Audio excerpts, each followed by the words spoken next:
This is your home for St. Cloud State hockey, keeping you up to date on the NCHC. One-timer coming, they score! Ripped in! A bomb from Pervix! Women's WCHA. So Dana Rasmussen fires and she scores! Dana Rasmussen for the Huskies alongside The National Hockey League. Dwayne Kaprizov in for a chance to win it! He scores! Kirill, the thrill is for real! Welcome to the NHL, a game winner! And everything from the state of hockey. St. Cloud Cathedral is now 42.6 seconds away from wrapping up the school's first ever title. Welcome to the Huskies Warming House Podcast Den.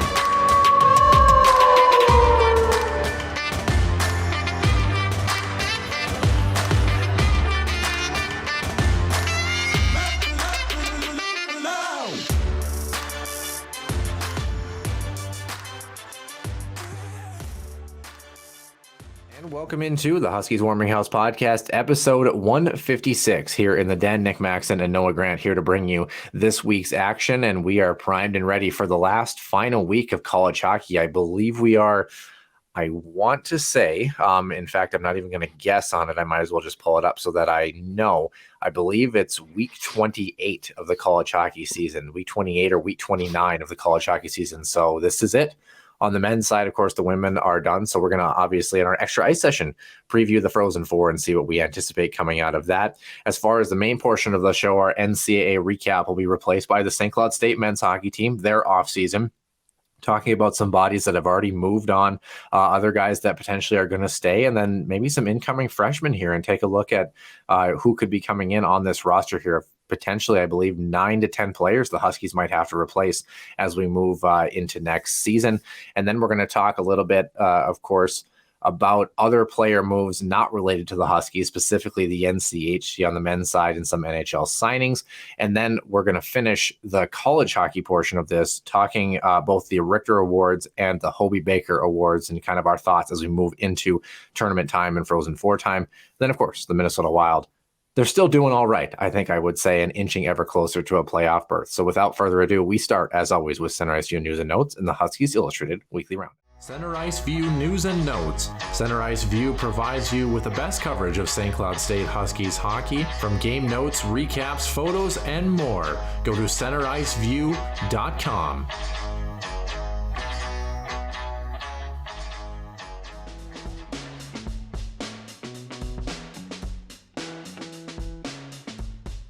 Weekly roundup here. Noah starts with some more Hockey Canada news. We've been following the story essentially since it broke, and this is an interesting development here. Players from the Canada's 2018 World Junior team were not going to be allowed to play for the national team until an investigation of an alleged group sexual assault is completed. And mind you, this is coming from Hockey Canada in a statement to TSN.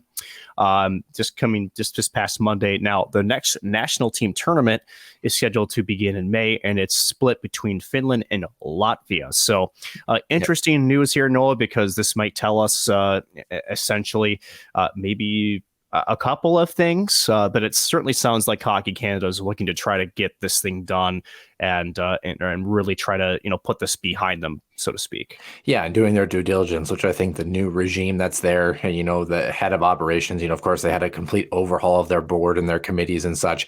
I think just trying to say, I believe this is a protocol that potentially stems before this incident even, but really essentially anybody under investigation not allowed to play on the national team. And good on Hockey Canada for continuing that investigation, making sure that everything is done and due diligence has been had before they let any of these players play. Now, it doesn't really dial in specific players at this point, because of course every player on that team can't join any national tournament, but it does give us some clarity as to kind of where we are at in the investigation and that the process is simply continuing. And hey, we've got more hockey coming up in May, which is not exactly a bad thing either. No, not at all. I certainly thought that the World Juniors, the makeup that was August, September, was kind of fun, especially when essentially the sports world didn't, it's kind of their dead period, right? Besides maybe Major League Baseball. Speaking of the NHL and shall we say more hockey, interesting signing extension, more so the timing. Rangers signing Filipino to a 4-year extension. $4.43 million is the average annual value. Of course, he's 23 years of age, 22 goals, 42 points in 66 games this season. Part of that kid line over the past couple of years has got some finish to his game and a good extension by the Rangers. Interesting to know the timing of this. I wonder if that's something they've been working on for some time and just found the right deal at the right time. And the Rangers have finally got one of their young players extended.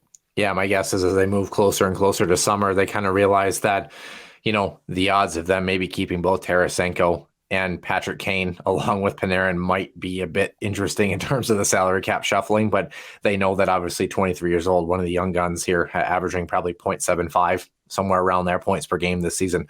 Pretty easy no-brainer to want to hang on to him for a pretty affordable contract, a little over $4 million, almost $4.5, for that kind of production in a young body, I think is a good signing for the Rangers. Speaking of the Rangers, they of course have clinched a playoff spot in the East, as has New Jersey and Carolina in their division.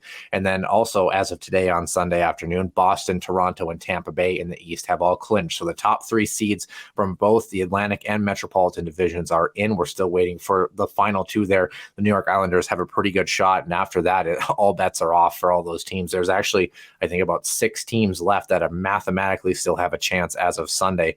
Last 2 weeks of the regular season of the National Hockey League here. So we're going to get an answer pretty soon. In the West, of course, Vegas and Edmonton in the Pacific have hit that mark. Los Angeles needs 1 point to lock up that 3rd spot in the Pacific for their top 3 on their side of things. And Minnesota needs 2 points to do the same and lock in a playoff spot on their side in the Central. So I believe 98, 99 is kind of the magic number for a lot of these teams here. Colorado and Dallas, 1 point behind Minnesota. They need 3 points to round out the top 3 in the Central. And then it looks like Seattle is probably going to be in one of those wild cards, and then Winnipeg is kind of fighting for their playoff life with Nashville and maybe one other team that Calgary is trying to hang on there. So we're going to get our answer here. The Wild, of course, have 6 games remaining. We'll talk about them in the main portion of the show. Final topic here, Nick. Injuries very quickly here. Ottawa, the Senators, Thomas Chabot, likely out a couple of weeks. His time frame actually puts him to be back for the final game on the 13th. My guess is they'll probably shut him down for the year. Vancouver Canucks defenseman Philip Hronek is done for the season as well with a shoulder injury. In San Jose, in the AHL, top prospect William Eklund undergoing season-ending surgery on Thursday for a torn labrum in his left shoulder.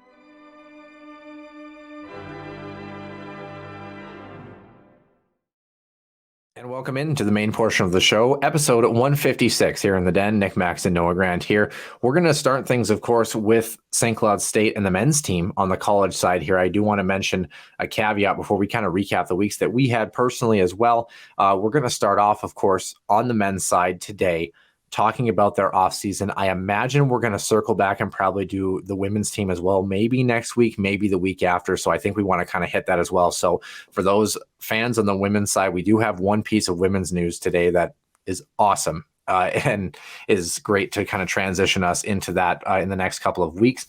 And on top of that, we also had a good conversation with Brett Larson the other day, by the way, and we're going to have him on the show in the coming weeks. When that is, we're not quite sure as of now, but we're going to reach out. And once we know more, of course, fans of the Den will be the first ones to hear about it. But Nick, before we kind of get started here, I am just getting done from a men's league tournament, actually winning our men's league tournament here in Minot. A lot of Canadian teams coming down in this tournament as well and giving us a good run for our money, but ended up 4-1. We're down after the first period today and came back and ended up winning 6-5 to win the championship. So that was a lot of fun. I am dog tired, but in typical hockey player fashion, we're recording this in the middle of the day on Sunday, and we're going to be skating again tonight for fun because we're psychos, right? So, it's not me. Yeah, no. Okay. Well, let's not jump the gun too far. Actually, yeah. But well, speaking of, you actually had a recent matchup, or at least the North Iowa Bulls did, with a team from America's Wasteland here in North Dakota, the Bismarck Bobcats. Other than that, how has the week been? How has the weekend been? Anything interesting going on in your world? Oh, geez. Not really, honestly. Not really. Definitely some projects are trying to be finished. as much as the college hockey season has winded down, was trying to get out to the Frozen Four credential that wasn't in the cards this year. So we'll be, what do you call it? Just kind of taking it in from at home. You'll be a peasant like the rest of us. Exactly. It's funny because I actually purchased my plane ticket quite a while ago, anticipating, not knowing where the regionals were going to be set. And then when you saw all 3 Minnesota schools, I wonder some of the airlines at MSP would have thought about that, because now essentially one fan base that has to make that trip. Was able to get essentially an e-credit for the full. So that's the way I purchased the ticket. So that was not too bad. But then again, depending on how the North Iowa Bulls do, right now they're currently in a playoff position. Barely, but they're in one. And if they are able to at least probably 4 points, probably puts them into a lock. They get 2 wins of the next 4. That will do it. And mind you, the next 4 against Bismarck, who was, again, the Central Division, everybody is not safe at the moment. So we'll see. So if they make it, we'll be following that team throughout its NAHL playoff boat. And then some other fun projects that I'm working on, as well as some job opportunities as well. So yeah, the NHL heating up. Of course, North Iowa sitting in third at 61 points. Minot, a sweep of Aberdeen last weekend, putting them with the tiebreaker at 58 points. They are in the last playoff spot. Aberdeen is in fifth, also at 58 points. And then Bismarck, after the sweep of North Iowa, like you mentioned, at 56 points. Every team has 4 games left to play. The Toros, the line doesn't get any easier. Of course, they match up with the best team in the Central in the Austin Bruins for the final 4 games, a home and home for them. And then if you're Aberdeen, who's chasing the Minotauros and North Iowa in those playoff spots, they have the second place team, the St. Cloud Norsemen, who have been red hot in the second half of the season. So things don't get easier. Bismarck's going to try to give North Iowa a run for their money as well, too. So the Central Division in the NHL continues to offer a lot of intrigue as we move through. So I guess our schedules in the coming weeks to be announced, depending on how the teams end up doing here. But what unfortunately has been announced is the St. Cloud State men's team is done for the season. They will be watching the Frozen Four along with the rest of us peasants, like we kind of had mentioned. But there are things that we kind of get to go through related to the St. Cloud teams before we get to the men. As I mentioned on the women's side, though, a very brief note that will probably open up a little bit more in the next couple of weeks. But on the women's side, Brian Idalski, the head coach of the team, was named the USCHO, U.S. College Hockey Online's Coach of the Year. Nick, to you and I, no surprise. No. I mean, what a well-deserved honor. This St. Cloud team, one of the best seasons in team history. I'd say the change was immediate. It was noticeable. And this team was a top 14 team in the country and just ever so shy of being an at-large bid for the national tournament. Really was. And, it didn't take us long, right? When I went up there and called a couple games early this season, the play on the ice, the structure was literally an immediate difference. Just surprising in a sense that the change was that immediate, right? Because sometimes you take over a squad and, you want to incorporate some different things. And, sometimes you do it essentially the snap of a finger. Sometimes you kind of introduce things in layers just so that you don't overwhelm players. So, and I think maybe, Noah, we don't give enough credit to the players who bought in, and whether, I know maybe some of the player talk, we'll talk about this too in the coming weeks, whether they feel like they had to, or whether they truly believed it. Idalski, a demanding coach, he squeezed every last ounce out of that squad. Yeah. And you really do have to credit the entire organization, but Idalski, of course, being at the head, that really turned things around. And holy cow, much deserving of the honor, and more curious as to what's the next step in year number 2, right? Because we'll talk about it obviously in the next couple of weeks, but some changeover. We briefly touched on it, but still good foundation. And I think now for the Huskies, how do you keep this floor at this level, right? How do you continue to grow higher? That's going to be the next challenge for Idalski and the women's team. Yeah, we mentioned it. 7 players in the portal, 2 of which have already went to Robert Morris. So you can tell there are a lot of players who bought in and a lot of players who maybe saw the writing on the wall or didn't feel the system fit them. So it's definitely been, get on the bus because it's leaving the station, kind of mentality here, which is can be both a good and a bad thing. But right now, it seems like the bus is going in the right direction, so to speak. So obviously, the women's team, like we mentioned, in the next week or two, I think we're going to kind of circle around and see what's in store for them. Women's hockey, traditionally, and thanks, by the way, for our very own Sid Wolf at the Rink Live, doing a fantastic job with her transfer portal stuff, especially on the women's side. The women's side, traditionally a little bit harder to kind of gather information pretty readily compared to the men's side. So we're going to do our best trying to put some of those pieces together that we've already started working. So if it takes an extra week longer than we anticipate, it's not because we don't want to get the info out. It's because we want to make sure that the information is accurate, up to date, and correct. So we want that for all of our listeners. Of course, a lot of news coming from the Rink Live on the men's side as well, too. Mick Hatton, Brad Schlossman, Sid Wolf, all playing a hand on this as well. Let's talk about the men here for St. Cloud. Of course, as we mentioned last week, Brendan Bushy, Spencer Meyer on the back end, Grant Cruikshank, Micah Miller, Aiden Spellacy on the forward side, all done. And then, of course, Jackson Castor in net. His eligibility is up. So those bodies definitely will be missing for next season. Congratulations, Bushy and Spellacy, both with Kalamazoo in the ECHL, playing for the Wings there together. Micah Miller with Tucson in the AHL. What a great opportunity for him. I mean, if you would have, and this is not taking anything away from Micah, but if you would have told me 2 years ago at the end of his junior season that he would be jumping right into the AHL, would that have surprised you a little bit? No, actually, Dan, because I think you saw, like some of the Huskies players in the past where you saw some of the glimpses of the tools, just maybe a lack of consistency, right? Was there enough there to impress? And mind you, with Steve Potman down there, very decorated coach down there with Tucson on his second stint as a coach.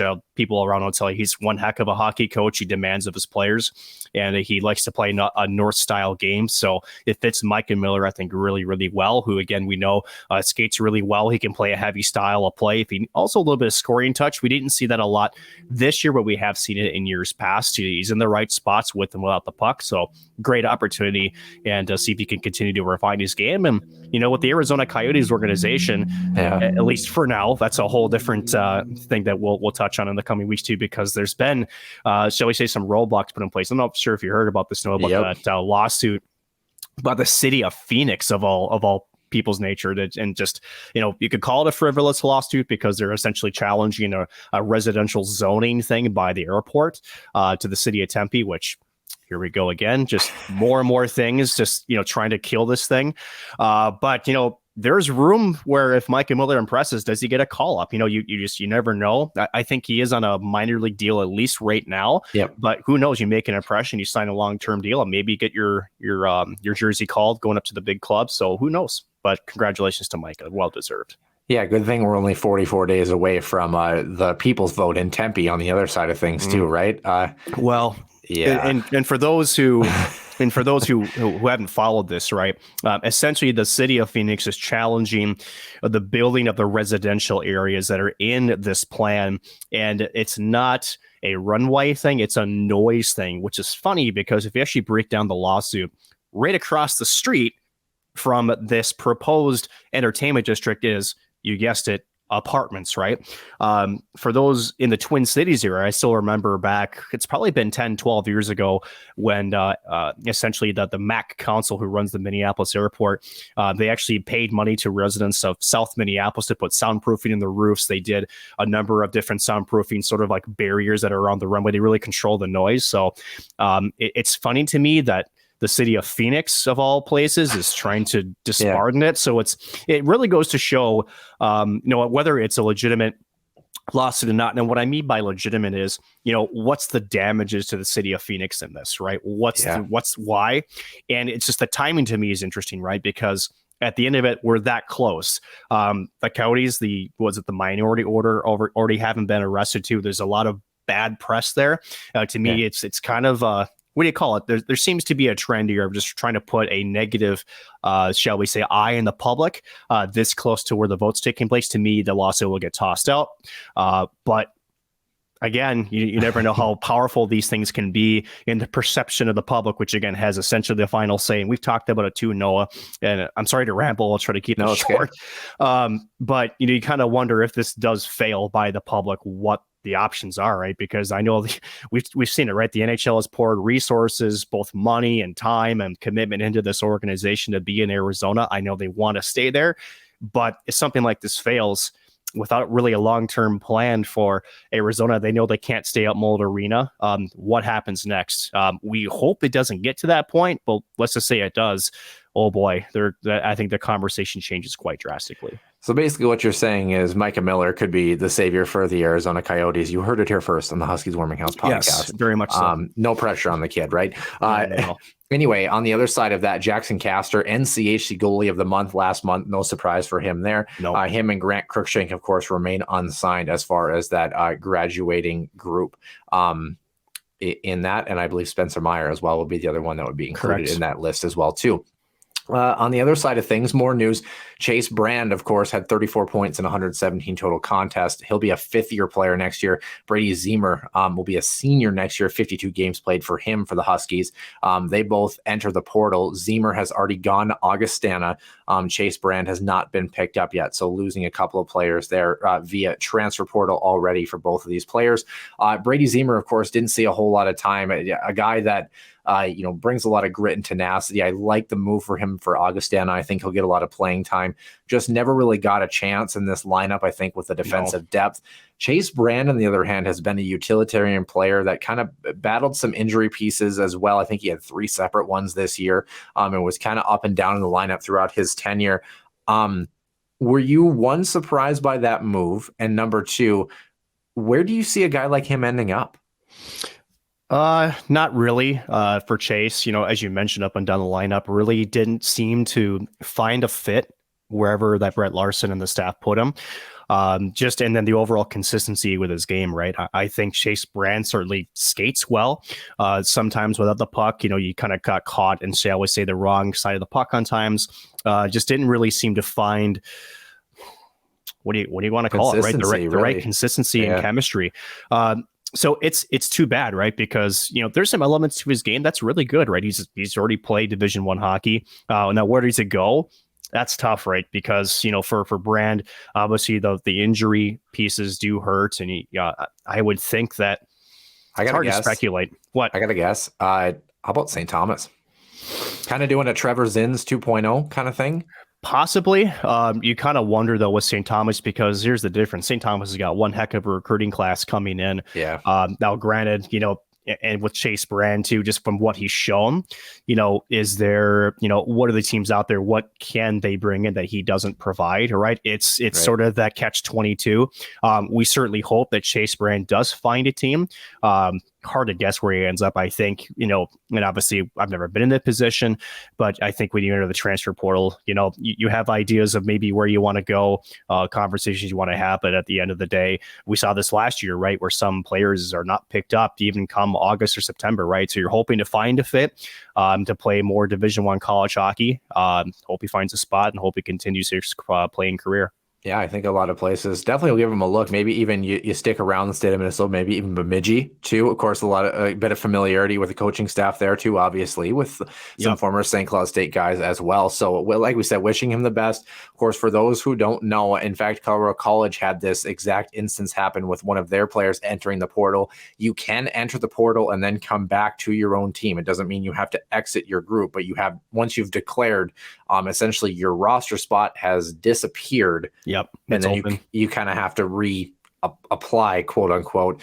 So it's kind of an interesting process there. Obviously, also as a fifth-year player, you wonder if there's scholarship things or maybe just simply not having his program available here too. A lot of components that obviously play into that as well. But wishing both of those guys, Zemer and Augustana, very close to home. Going to be interesting to see how that program obviously does as they move into their next steps. As far as guys that are going to be here that we know of, all the NHL draft picks, Dominic Bassey, Jack Peart, Vieti Miettinen, Adam Ingram, all will return next season. So the goaltending situation has some solidarity, at least for the time being. Him and James Gray, we'll talk about a third that is definitely on his way as well. Kyler Kupka, fifth-year player next season, plans to return 25 points in 35 games this season. Had a pretty dynamic and career year for him at the college level last year. He's a guy that I think if you're Brett Larson and the coaching staff, you got to be pretty pleased he's coming back. Yeah, and we've talked to Brett Larson in the past, especially over years past when I was, shall I say, more around the team off. And he talked about how Kupka has kind of a sneaky shot, right? Coming down from Canada, it was always one of the highlights of his game. He wanted to shoot more. I think we saw that a little bit more this year, but even more so, his play along the boards is really, really good, especially kind of in a checking role. But then sort of that next step, right, is how we turn winning those battles into offensive chances, right? And I think if he shoots the puck more like he did, even more so this year, the point total might even climb higher. So he's got a lot of intangibles. He's got a lot of tools, but can he put them together in the right way to make more of an impact? He certainly saw a big step this year. Why not a fifth? I think he can make some noise if he in his next year. Yeah, kind of a late bloomer, but I think he kind of reminds me if you took Zach Okabe and Yami Kranila and kind of fused them together in certain aspects, has tendencies from both of those guys, so to speak.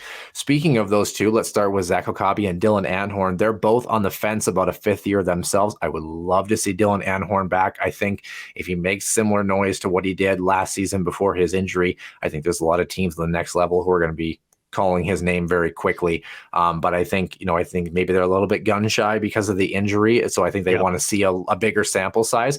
I think as a Huskies fan, we do too, right? Dylan, come back for a fifth season, as well as Zach. Come on. We need the buzzsaw mentality. I want to keep saying it. We need you back. Right. And from all indications, at least from other people I've talked to, is that the anticipation is that he would return. Granted, obviously we don't know all the ins and outs, but I think you're right. I do think some of those pro teams would be a little shy considering the nature of the injury too. I think that's probably the bigger question mark. It's not just like a broken wrist or broken leg. This was a little bit more, shall we say, intricate. And part of his game, again, it was his skating and his IQ, right? So I think you take a fifth year, I think like graduate, right, for him. And then, he'll have another showing. He stays healthy. I know that he was making some lists of college free agents that, really looking to sign. And honestly, I think if he doesn't get injured, he may have been in the Holby Baker top 10 conversation too. Not necessarily the top 3. We'll talk about those later, but certainly was impressive as a defensive, person here on the Huskies. Yeah, other guys expected to go the other direction and sign pro contracts. Yami Kranila, of course, what a season he had. Actually had a similar point projection to one of the top 3 Hobie Baker finalists that we talked about. That would be Matty Nyes, in case anyone was curious there. Pretty similar stat lines for both. Would not be surprised to see him go. Be great to see him, on the other side of things. But and then Andre Treball actually anticipated as well too. Again, I still think he brings a sneaky offensive side to his game that a lot of people kind of overlook. And I think some of these pro teams are seeing, they can maybe mold him into a continued good offensive defenseman that continues to bring some punch from the back end. And maybe you play him in slightly sheltered minutes and kind of let him run a little bit with a good defensive defenseman, almost like, Matt Dumba, Jonas Brodin kind of thing. If that makes sense. But his name has been the other name that's been floated around, which maybe was a bit intriguing, I think, when we first read it, but it's not out of the question. No, and again, his big thing is neutral zone. Sometimes he reads plays really well coming to the middle. He steps up, breaks up opportunities. I think the big thing was with him, maybe development wise, is maybe in his own end, maybe some physical battles in front of his own net. But overall, that offensive part of his game, it's a lot of things you just can't teach, right? There's some of those instincts that as a player, when you're in those moments, you can just sense and you just react, right? And he has that. Not every defenseman has those. So like you mentioned, you put him with a good pairing to really unlock the full potential of that. Could be, quite a dynamic duo for any team that tries to play with him. And who knows, right? Again, of course, he's a European native, so maybe a pro contract back home. We'll see. Or does he come back? Who knows, right? So there's potential. Have to take a look, of course, for the SCSU lineup card for next season. We know for sure they're losing a goaltender, 3 defensemen, and 4 forwards. Could be 5 forwards and 4 defensemen total, along, of course, with that goaltender. So potentially 10 players that the Huskies will lose. At minimum, they'll lose 8, as far as I can tell. So if my math is wrong, I apologize, but that's what I came up with as of today. For sure, incoming freshmen, there's 3 based on eligibility wise and age that they're on their way.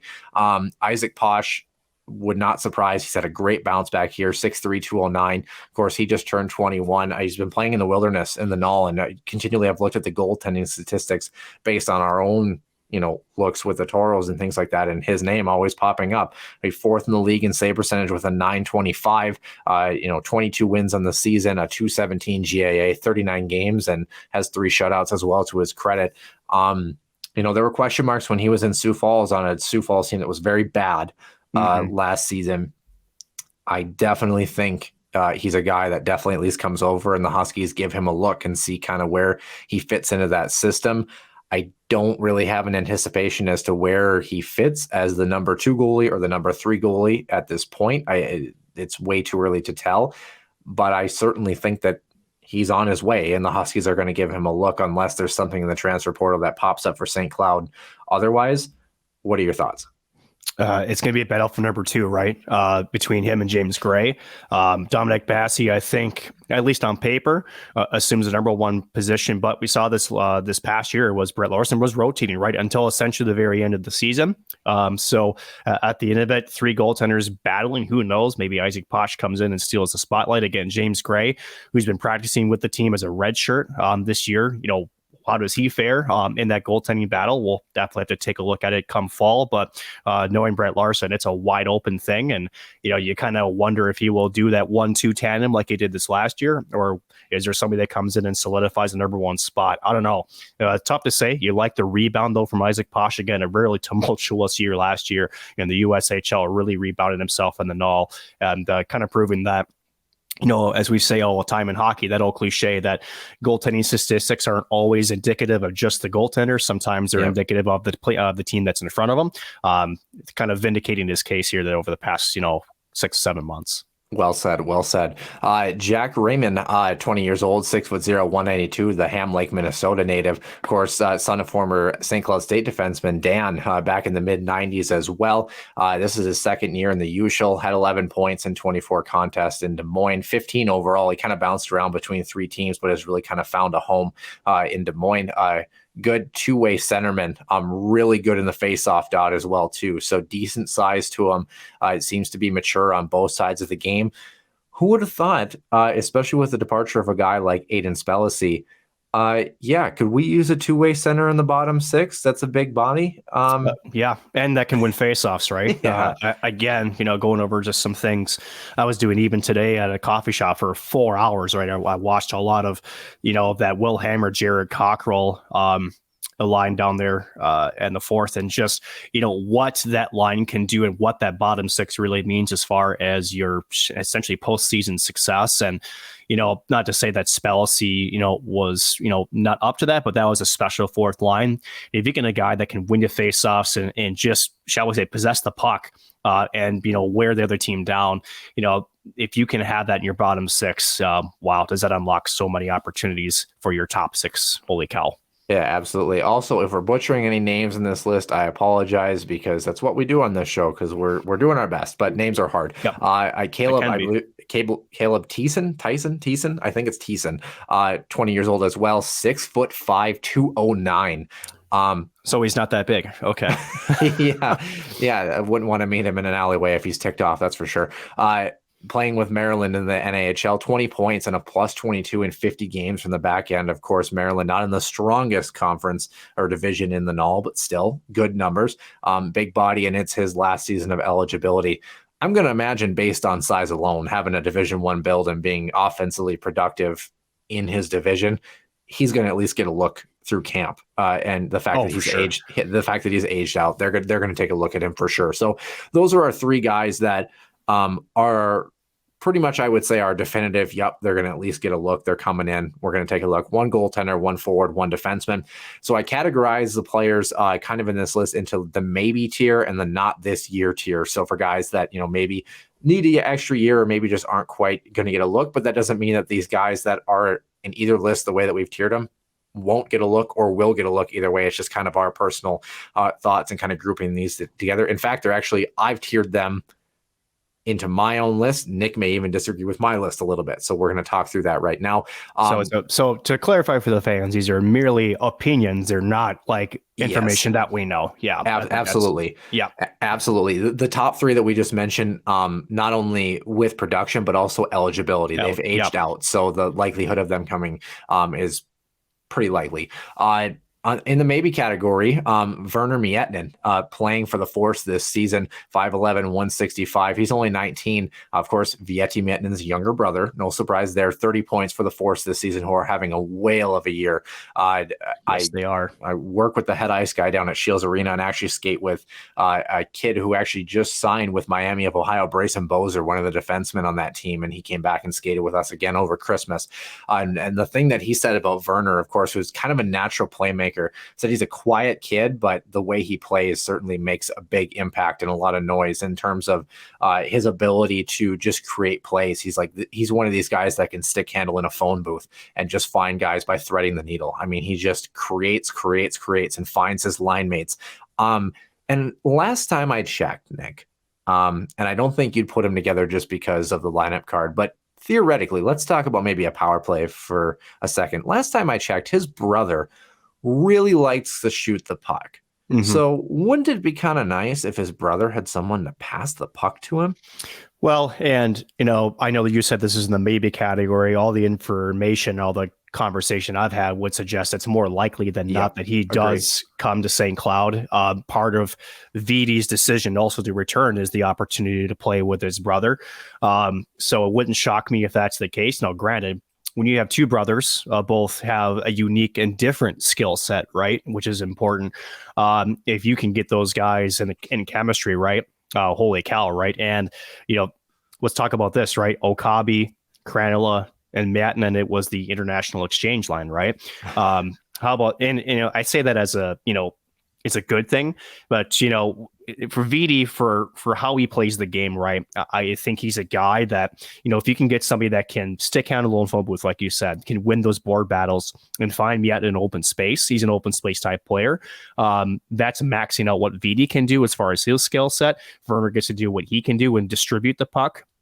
So then you're just looking for a buzzsaw here to kind of help create too, right? Yeah. So now does Okabe stay? Does he go? We'll see. But that could mean some pretty good potential, not only at even strength, but maybe even the power play, right?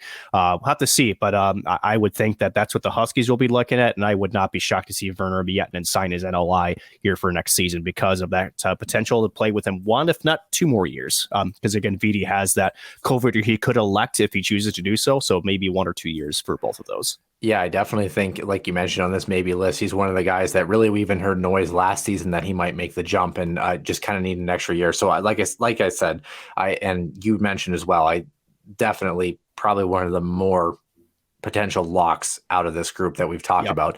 Let's stick with the Force here for now. On the back end, Leo Gruba, 6'2", 205, a big body at 19 years of age, the Minnesota native, 20 points, a plus 19. Don't forget this Fargo team is very good and had a very good second half of the season under Nick Oliver, former St. Cloud State assistant. I can't imagine he's going to end up in Fargo for very long. I'd say maybe one more season and he might get a look at the next level if he continues to bring the success. And everybody that I've talked to that I know around the Force and around the Fargo area, they've had nothing but great things to say.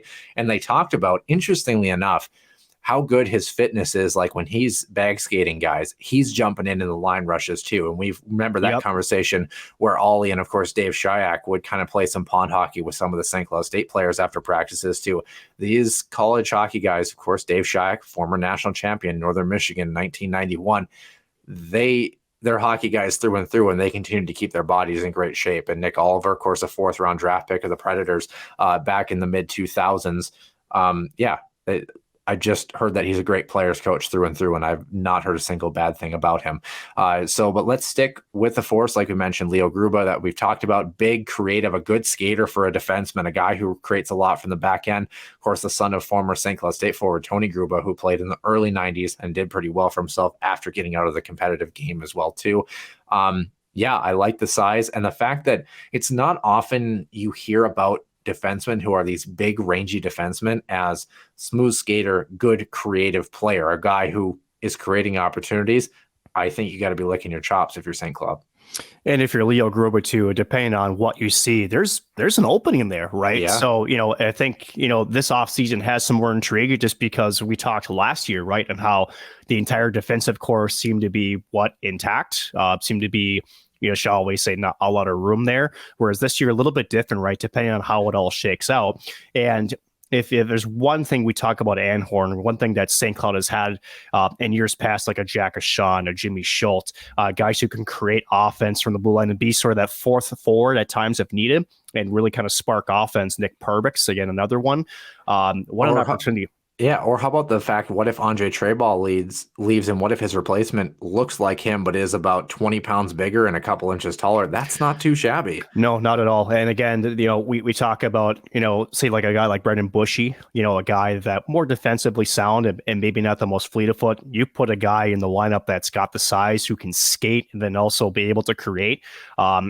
I know that Jack Peart and Josh Lidke had been a pair, but maybe some of these guys coming in press, you can split those two up. Now you got a really solid top four in your lineup for St. Cloud. I think there's a pretty decent chance if you're Leo Gruba, again, with the Forest good season, that if you're looking at what's available, I think it's enticing to make a jump. It's still 50-50 in my book. Obviously, conversations happening behind the scenes, but if you're him, why not, right? There's opportunities there. And if you're confident in your game, maybe you're able to battle out and get a spot in the starting lineup.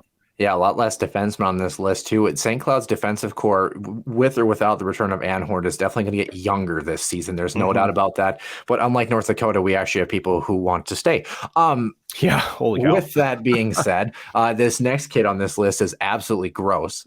This is Tyson Gross, 20 years of age, 6'3", 181, Calgary, Alberta native on the forward side. Second year with Cedar Rapids in the usual, 36 points in 45 contests. He's usually a centerman, but he can kind of play all over on the forward side of things. Had a pretty significant injury about a year ago, but might get a look as well.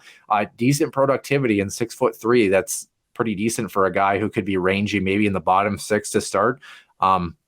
I like that pick. A couple of other forwards here. Gavin Thorson, of course, the Andover native, only 18 years of age, 5'8", 183, a pretty stocky kid for that age, to be honest with you. 20 points in 14 usual games with Waterloo and 2 separate stints for them. 97 points in just over 30 games for Andover in the AA side this year. Top 10 Mr. Hockey finalist, third place, of course, at state. He's a bit young, so I could see it going either way, but if St. Cloud feels like they could have a good forward infusion from him out of the gate, he's not exactly small for a guy who's not that tall. If he can handle the physicality, which it seems like in Waterloo he's shown it, St. Cloud might take a chance on him, but they might let him kind of percolate a little bit for an extra year in the usual. What do you think? I think he needs one more year in the USHL. Now, granted, we could be completely wrong. The coaches may see that, especially after dominating, the state high school hockey tournament. I mean, skills fully on display, the shot, the creativity, the speed at which he plays the game. I think it comes down to, like you said, he's stocky, right? Sometimes that, when you see players at that age, right? Sometimes the skill set's there, but, maybe lack a little bit of that build, right? So maybe they're 5'8", 5'9", but maybe they're $150, $160. And they say, you know what? It's not about your game, but you got to, kind of grow into your shell a little bit per se. He's at 183, so he's got some size. He's got some, build to him. So this one's kind of an interesting pick, right? Because it's almost for him. How is he doing right in the USHL, right? Is he dominating? Is he reading the game right with the speed? Is he ready to make that jump, or does he need another year of seasoning? I think that's more of the conversation with Thorson, who again started the year in the USHL, went back to Andover, and then back to the USHL. So he's got some experience there. But question is, I know with St. Cloud, sometimes they don't like to rush their players. He's an intriguing pick because could he be with the lineup? Sure. Or do they feel like, maybe one more year just to get some experience and continue to build his profile, which looks to be quite the dangerous skill set here with Gavin Thorson. Yeah, no secret. The offensive side is ticking even at the USHL level. The question is he a good 200-foot player? And I think maybe if you're St. Cloud, like you said, only 14 games, maybe you just want to see a full season sample size. If he mimics that production, I think we have an idea of where he might be after next season. The other intriguing pick here, too, of course, in your neck of the woods, an Apple Valley native, Barrett Hall, 19 years of age, 6'1", 170, not bad size either. 6th rounder for Seattle, 40 points in 48 games this season, has 1 year left at the USHL level. I could see this player making the jump, to be honest with you too, Nick, just showing that production. Kind of, I would say, if you want to compare our previous conversation with Thorson to Hall is maybe the next year's evolution of Gavin in terms of you've seen that full sample size. Now you're willing to bring him in and give him a look. I think he might be a guy on the forward side that St. Cloud gives a lot of time to. I think so too. Again, maybe the one act 6'1", only 170, so maybe some room to build off of there. Maybe that's the one. I don't want to call it a concern, but maybe one check mark that they really look at. But even with that, granted, and maybe I don't talk about this enough, Noah, the junior hockey levels, both at the null and these are they're physical brands of hockey, right? So it's not like it's the worst thing in the world, but shall we say the pounds and the forces get a lot more at the Division I level. But again, depending on your skill set, look at VD Mietner, right? He's not shall we say the thickest tree that's out there, but at the end of the day, sometimes your skill set allows you to sort of overcome those. I don't want to call them deficiencies, but maybe shall we say lacks in the player's skill set. So I don't know. Obviously the domination's there. Again, 40 points in 48 games. That's not anything to scoff at, but see what overall game, what does he fit? Again, there's eligibility left, so we'll see how he plays out. But that's another intriguing pick here on this maybe list. Yeah, I move now over to the not this year list, and there's a couple guys that maybe are kind of on the fringe of even this list. Two guys I wanted to point out here: the Slovakia native Lubomir Kupko, second season in Des Moines for him, 29 points in 43 games, a pretty smooth skating but yet gritty forward, 5'11", 179. He's got a year left at 20 years of age. And then the youngster Austin Bernovic, 18 years of age, 6'3", 190. Another Ham Lake product, U.S. National Development Program, 36 points in 63 contests. They played a couple of USHL teams this season. Of course, a former Totino Grace product, 1 to 2 years left of eligibility at the junior level. His size alone and the fact that he's a U.S. National Development Team player certainly puts him in the pipeline, if not this year, maybe next. Both of these guys maybe still kind of on the cusp. Yeah, I would say so. I would think Bernovic more so than Kupko, because again, the U.S. National Development Program, when he gets the space, he can rip the puck, right? And holy cow, right? Still years of eligibility left. I know that we talk about this a lot, but again, the defensive side of the game, right? How does he fare with that? He's been like a second, third. I've seen him on the first line with the National Development Program here and there. So that shows you that they're still maybe trying to figure out, what he is. So maybe some consistency issues with this game. So let's just say that's another year in the U shell, not a bad thing, because again, you got to be the best player that you can be when you enter the Division I level. That's on all three areas of the ice: neutral zone, offensive, and defensive. Certainly with his size and his shot, which has been lauded for some time, a big reason why St. Cloud went out and picked his brain, I think, just a couple of years ago. But how does he round out, right? I think that's the biggest question for Bernovic. There's no question that when he's ready, he's going to be a welcome addition to St. Cloud, because certainly he can bring it on the offensive side. Yeah, on the defensive side, another player that is kind of on the cusp too. The question marks, of course, is the league that he plays in the MJ Steinbach Pistons. Of course, Warren Clark, he's only 18, 6'5", 185, 40 points in 58 games. Again, the point spread is a little bit different up there, but on the defensive side, that's not bad. He's a right-handed shot, 2 seasons left. They might give him another year to kind of take a look, but he certainly is someone that might be an intriguing, somebody to maybe kind of get that process started early. Of course, my former teammate Luke Amsbaugh played in Steinbach, as well as Cody Longy, who played in the USHL. And now Luke's younger brother Ian is on that team in Steinbach, and that Pistons team has been rolling as of lately. So they've had a good club this season. Warren, of course, has been a big name that's popped out of that group. So I could see him maybe as kind of being a dark horse, someone to take a look. I think just with the age, you maybe want to see him continue to kind of grow. I was almost going to say fill out, but then I realized 6'5", 185 is not a bad. No, but if you think about it, 185 isn't the most filled out for someone that's 6'5" either.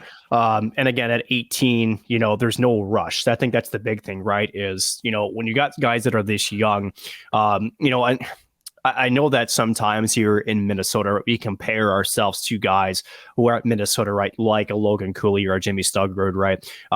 Where there really isn't a question on what they can bring on the ice, where some of these guys, they're going to be Division I players, but the question is what's the best for their development and how can you get the best portion of their game at the right time so that they're ready to be the best player at the Division I level. And for some of these guys like Warren Clark, it takes some seasoning, right? It's very rare, I think now, especially for St. Cloud, to bring in a true freshman.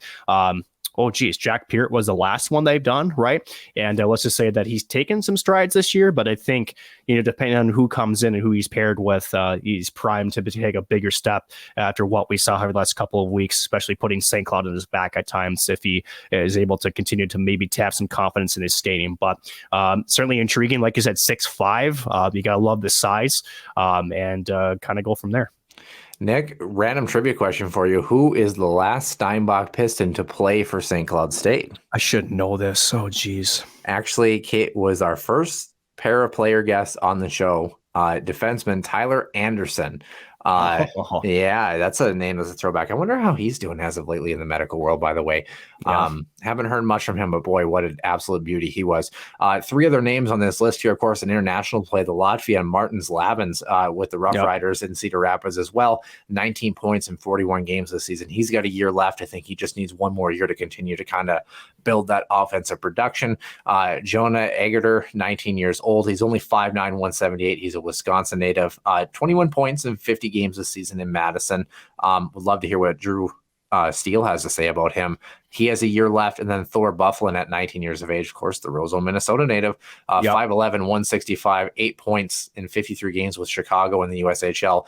Very good player, smart hockey IQ, just has a year left and kind of needs to get a bit bigger and stronger, I think has kind of been the talk. But those 3 players certainly not out of the mix here. No, Agutter, again, also spent time with a development program with the U.S. Thor Bluffin, remember watching him actually call the game with Roseau and St. Cloud with him, and the hockey IQ was there. The offensive instincts, he walks the blue line really well, and I think you said it perfectly, just not quite filled up to be ready for Division I hockey yet. And again, you could see with the point total, right? He was dominant at Warroad with a big point total. Again, a bit of a, shall we say, culture shock, with first year junior. So I don't expect him to be in the lineup next year.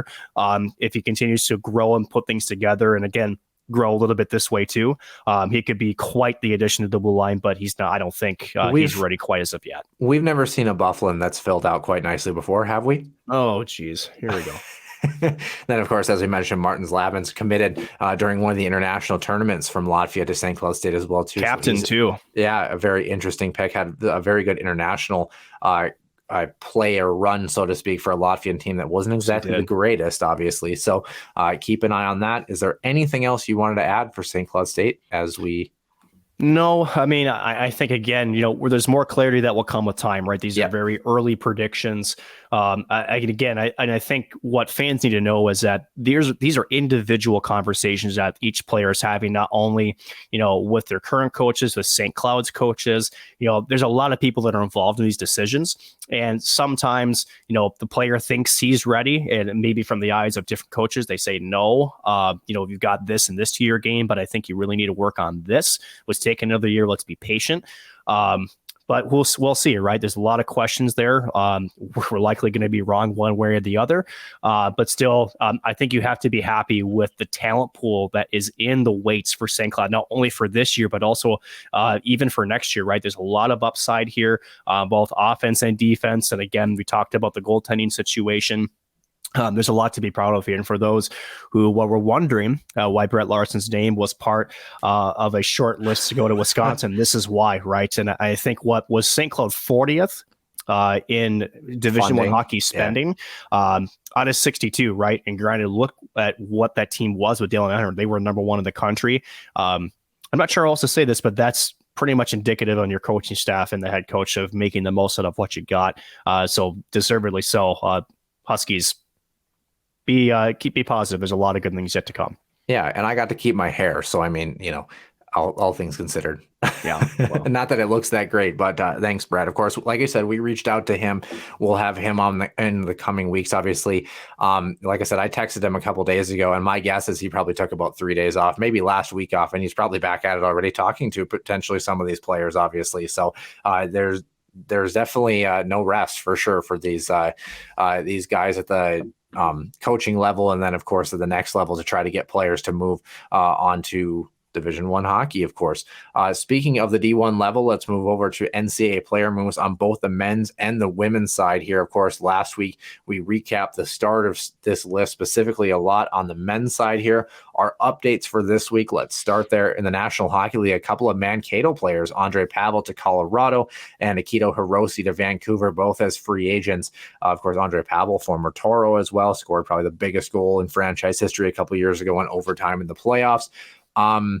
Yeah, both of these players and both of these teams getting some really good picks.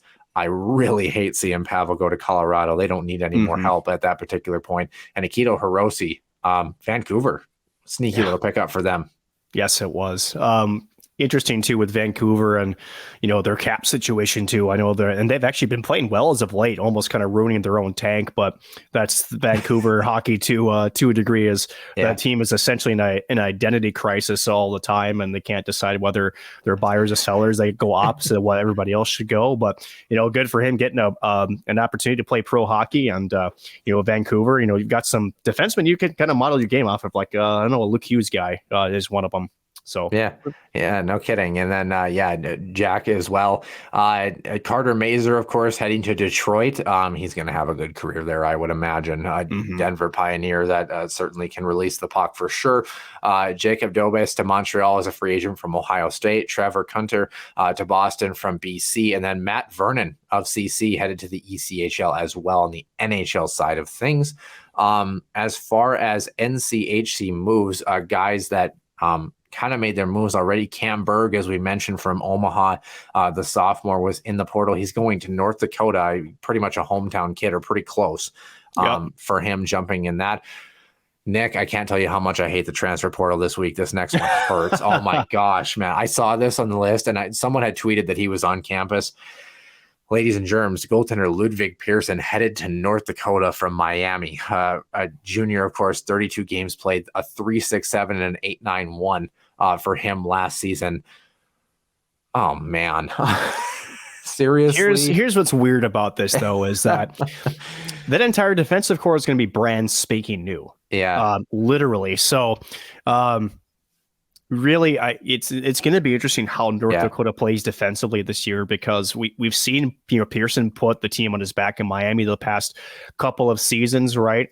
He was the rookie goaltender of the year back in his freshman year, deservedly so. He's a big goaltender, stops pucks, does not give away juicy rebounds very often.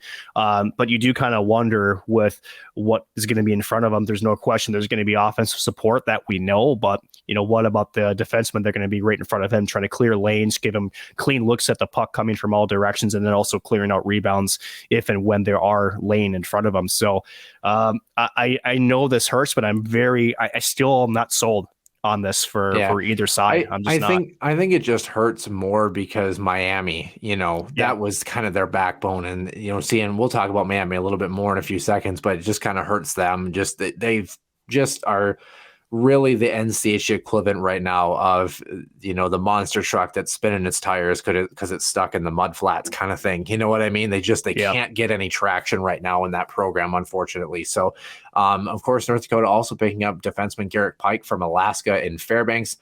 Senior, of course, 34 games played, had 19 points last year, not too shabby.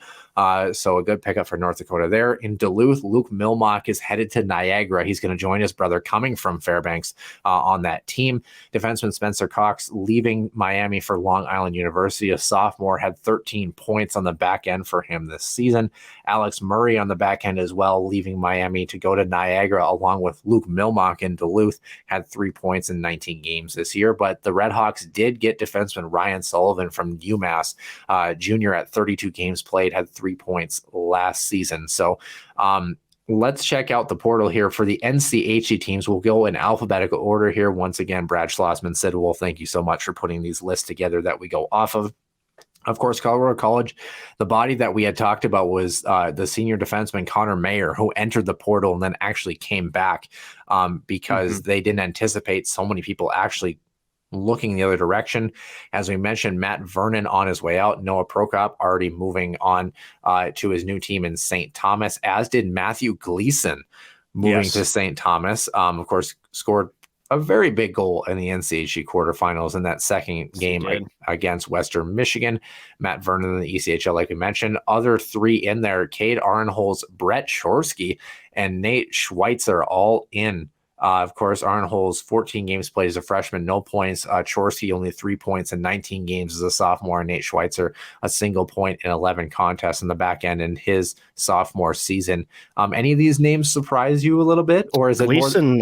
Gleason was a big one for me. Or is it more the volume too? Like, I think a little bit of both too. But, at the end of it, it's not, it's becoming, I don't want to say a trend, but when you have head coaches, whether it's Chris Mayotte and whether it's Brian Idalski, right, there's going to be good players that just for whatever reason, right, it's not a fit, or maybe they just feel like the system isn't right for them. They have their own reasons. But Gleason, again, former Cretin-Durham Hall, high school prospect, called the game with Gino Parrish at the high school All-American, the top prospects game, right? He can really add offense. Going back to St. Thomas, so close to home, familiar colors too, if I get that right. But that one surprised me a bit because, again, Chris Mayotte, what a job he's done. He's, speaking of beauty of coaches, holy cow. But, it is a bit surprising when you look at that. But as we said, also with Colorado College, they've got a pretty nice recruiting class coming in. And you kind of wonder too if, there were some conversations about where they were going to fit the lineups, their roles. Does that change? It's all stuff that we have no idea. But obviously with these players and these organizations, they all have their reasons one way or the other. And Gleason decides that he will be closer to home, coming back home to St. Paul and try to finish out his career with Rico Blasi and the Tommies. Yeah. On the other side of the state, Denver, nobody added or subtracted at this particular point. It seems like David Carl likes to hang on to players. I like it. It's more people going to him than leaving him, really. And if they are leaving David Carl, they're signing a pro contract is really how it works. Yeah. In Miami, of course, we mentioned Spencer Cox and Ryan Sullivan added from the transfer portal. In fact, apologies, Spencer Cox was the opposite direction. He's coming from Long Island to Miami. Apologies on that one. 13 points for him last season. So a good pickup for Miami. Of course, in the transfer portal, Joe Cassetti, Alex Murray, Chase Pletsky, Red Savage, as we talked about, went to Michigan State. Michael Holland, Ludwig Pearson, we just mentioned, Brian Silver, and Nick Donato. Out of those guys, only Alex Murray, Red Savage, Ludwig Pearson have found new homes. Joe Cassetti, this is his second transfer, played at Merrimack the season prior. So Miami going to have some fluctuation again this offseason. Duluth only losing Isaac Howard, as we talked about, to Michigan State last week. Luke Milmock as well. Nobody coming back in for the Bulldogs so far.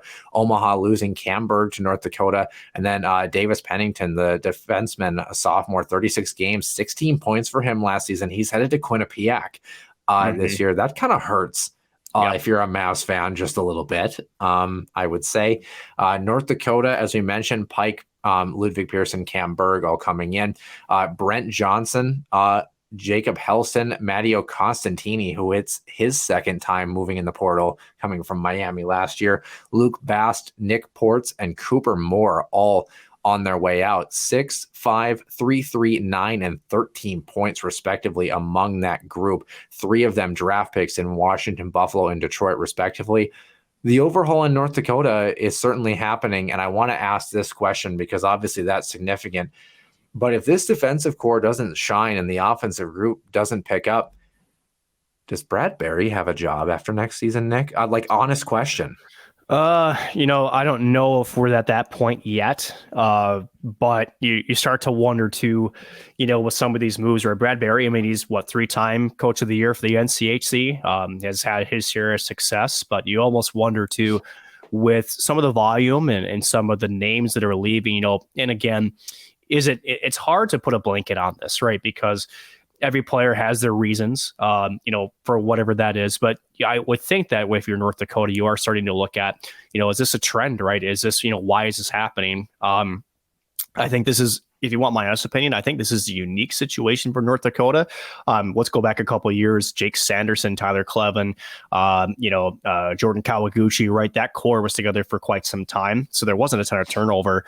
I don't know. It's hard to say, obviously what happens behind closed doors we're not privy to, but you do kind of wonder if you are, whether it's a fan or maybe even part of that front office, I think there is a question mark there. But again, as you said, winning kind of heals all, and you do kind of wonder if maybe things really are bad. Does that put Bradbury in a spot? I'm not sure we're going to be able to answer that just yet, but you do kind of wonder if they have a bit of a down year next year, and shall we say more exit interviews are done. If there's a trend in that, you kind of wonder if North Dakota makes a change. For me, it would be hard. I've talked to Bradbury many times myself too. He's a nice guy. He knows how to coach. But sometimes, and I think Bruce Bourgeau has said this well, is that you're hired to get fired. Sometimes you just, shall we say, the words that you say and the way you say them just get stale, right? It's no fault of the coach. It just happens to be that you are in need of a change in that locker room. Again, like I said, something to follow, but not sure how we answer that just yet. Yeah, agree. St. Cloud State, of course, just Brandon Zemer on their way out and nobody else in the mix right now. Western Michigan, Barrett Brooks, who we mentioned last week, a freshman. All three of the names on this list have not played in a game for the Broncos. He's headed to Mercyhurst. Will Hambley in net. He's a sophomore goaltender. And Theo Thrun, of course, a freshman last season, did not play on the forward side. So that is it for the NCHC side of things. On the women's side, of course, a little bit of movement here. Ohio State adding another senior defenseman, Steph Markowski from Clarkson, 32 points in 42 games, because of course they needed more, right? St. Thomas defenseman Rachel Goldnitz from Colgate, 32 games for her last season and a single point as well. As far as the portal here, let's run through that very quickly. A lot of movement from Bemidji State and Mankato once again. In addition to Reese Hunt and Claire Vekish for the Beavers, Hannah Hoganson, Adriana Vandalist, Ella Onick, and Taylor Larson, 12, 7, 3, 8, 7, and 0 points respectively, but a combined average, I would say, of about 33 to 34 games played among all of those players. So Bemidji, a very big overhaul for them. Reese Hunt, of course, the leading scorer for the club, maybe thinking for some bigger and better options moving out of Bemidji. In Minnesota, Olivia King, the netminder, a senior, had 2 games last season. She's on her way in the transfer portal. No news from Duluth. Mankato, as we mentioned, Calla Frank and net. Kelsey King, who would be a big pickup for the Huskies, I would say. Anna Wilgren, we already mentioned them. And Emerald Kelly, the junior netminder who did not play last season, enters that list. Ohio State, good luck next season. Those in the WCHA. St. Cloud still with their 7 on the list, 2 of which going to Robert Morris. That's Courtney Hall and Chase Sperling as well. Still Olivia Savar, Allison Green, Lauren Tuzik, Julia Bichetti, and Mackenzie Bergeret all in that list. And then St. Thomas, as we mentioned, adding Rachel Goldnitz and potentially losing Jenna Hartung last season. And Wisconsin, just Mason Toft is in the portal. Any team that you wanted to talk about on the women's side here? The women's side's a bit more cut and dry. I think Bemidji, the writing's kind of on the wall. On Ohio State is definitely loading up. But I think if you're St. Cloud, you've got to look at Mankato's Kelsey King, and you've got to move over and look at Reese Hunt from Bemidji State. Those are 2 names that I would be targeting pretty heavily. I think, the only team we'll talk about is St. Cloud, right? You got 7 players in the portal. There's a lot of good talent that's in the portal that you can take advantage of. And on the men's side, right, we know that Brett Larson has utilized the transfer portal to add key additions and make them, shall I say, fit right in. You kind of wonder if Idalski was just the way this team had rebounded and as, again, coach of the year, you kind of wonder too if that's an attractive piece for some of these players that are in the transfer portal. I would think it would be. And then if you're Idalski, right, can you convince maybe some of these players that, hey, we have some turnover, whether it's for fit or other reasons, but now you have an opportunity to come in. If you play in my system, my way, look how we did last year. I think we're a team that's ready to make a big jump, and you could be a part of that. I think there's a lot to like there, but if you're St. Cloud, I think transfer portal be looking at quite heavily because, again, if I remember correctly, the recruiting class is not terribly big, at least as far as commitments are going.